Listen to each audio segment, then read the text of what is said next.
সমুদ্রের ঢেউয়ের ঝাপটায় থেমে গেল নৌকা। তলার কাঠ ফেটে গেছে, পানি ঢুকতে শুরু করেছে। তড়িঘড়ি করে সাগর থেকে নৌকাটি কিনারায় নিয়ে এসেছে জেলেরা। ঘাটের সবাই বলছে বারেক মিস্ত্রিকে খবর দাও। ২০ বছরের অভিজ্ঞতায় ভাঙ্গা নৌকাগুলো তার হাতেই পেয়েছে নতুন জীবন।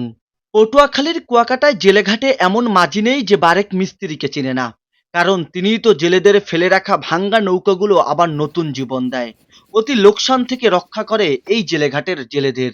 যদি আমার মানুষের উপকার করার জন্য তাই আমার ডাকলে আমি উপকার করি দিয়া যেভাবে পারি কাজ করে গুছাই দিই। এলে এভাবে চলে।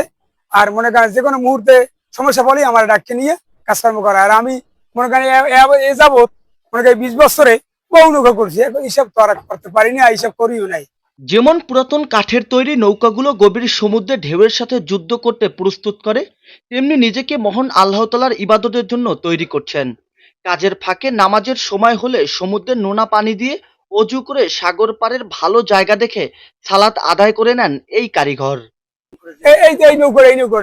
এই নৌকা নষ্ট হয়ে গেছে, কার্যকরী যে আমি মনে করেন ভালো করে দিছি, মনে করেন নষ্ট হয়ে গেছে আবার সারিয়ে দিছি, রাত দিয়ে কাজ করতে পারছি। যে কাজ নৌকাতে কাজ করা যাইবে না না করা যাইবে, সমস্যা নাই, ঠিক আছে বুঝছেন, করা যাইবে এইভাবে আর কি। 20 বছরে তিনি অনেকগুলো নৌকা তৈরি করেছেন। নিজের চোখে দেখেছেন সেই নৌকা সমুদ্রের ঢেউয়ের ঝাপটায় ডুবে গেছে।